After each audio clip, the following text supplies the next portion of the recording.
What the fox is up, all you internet junkies? I am the FaxFox, and today we're going to find out if you know what's going inside your kid's Halloween bag. Is it candy, or could it be drugs? But first, I just want to take the time to thank everyone who's subscribed to the channel so far. Your support means a lot to me. Now, let's take a look at some examples of what you might see floating around on social media and in the news. If your kids get these Halloween candy, they are not candy. They are new shapes of ecstasy and can kill kids through overdoses. So check your kids' candy and when in doubt, throw it out. That is sound advice. Be safe and always keep the shiny side up. Now, I've also included this image with what you might see floating around the internet. You can also see images like this one.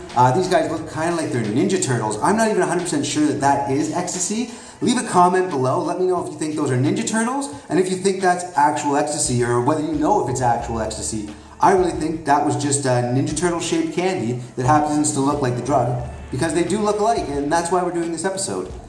This last image is, to me, undoubtedly ecstasy. I mean, I've seen other images of it. This is usually what it looks like. Notice how it's rough around the edges. It's not pressed as like a professionally pressed candy would be. It's using amateurs type tools just to press these chemicals together. And that's what they generally look like from what I know.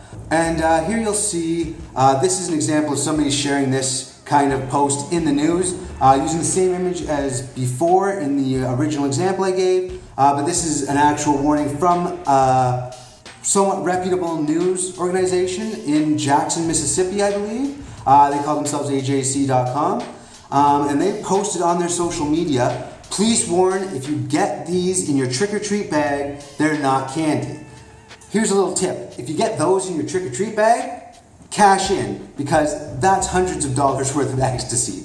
They're right, if a kid got that in their bag, they could definitely overdose on that much ecstasy, but if you get that, street value, probably around $200-300 from what I know. Again, I don't know this for sure. I've never done it, I swear. And you'll notice that this post is from 2015. That's when these posts really started circulating the internet, these drug warnings. And then there's this last one. This is newer to the scene, and you may recognize these little guys. These are basically marijuana gummies. Now, the posts themselves don't actually claim what drug is in the gummies, just that it's a drug that can cause brain death or death, which I'm guessing you're not seeing a lot of repeat business from this drug. But what that looks like to me is a pot gummy, a weed gummy, marijuana gummy. And it's something that I guess could get passed out as candy, but again, it's a drug, and it's not likely to get passed out because the value of that on the street, I'm thinking, if I remember correctly, is probably around $20. I don't know for sure. Mom, if you're watching, I've never done drugs, I swear. So that's another post that you might see. And then the newest post, I believe when it first came out, was around 2017, May to be exact, if what I'm reading is correct here. But these are little panda or teddy bear shaped ecstasy tablets. And they would go along with a post that would say something like this: "Please show this to your kids and warn them not to take this from their friends because it is not candy. It is ecstasy. Please forward to everyone you know." So this is actually real. This is actual ecstasy shaped like little panda bears.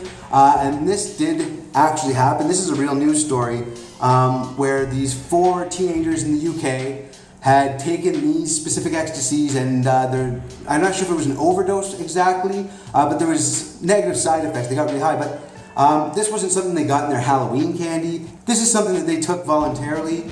So it has nothing to do with like kids getting candy and accidentally taking it as candy. They knew what they were doing, and there was just some adverse side effects to it. To just sum things up and to end things off, your kids are more than likely not going to get drugs in their trick-or-treat bags because of the value of street drugs. It's just unlikely that somebody's handing this stuff out for free to your kids. Still, you should always check your Halloween candy, but there's never been an actual confirmed news story where a child has received or overdosed on drugs that I'm aware of or that I can find online. Most of it is fake news and stories to make you think that this is a problem and scare you, which you should be somewhat scared, I guess, and watch your kids' Halloween candy. But these are usually urban legends. They've been going around since I was a kid with razor blades in the apples and things like that. Razor blades in the candy in general. It's been going around for years. Don't trust it. So that's this episode. Thanks for watching. Thanks for subscribing. Let me know what you thought of the show in the comments below. Give me suggestions for future episodes. If you give me suggestions, I'm more than likely going to cover them. So until next time, I'm the FaxFox saying, Fox off.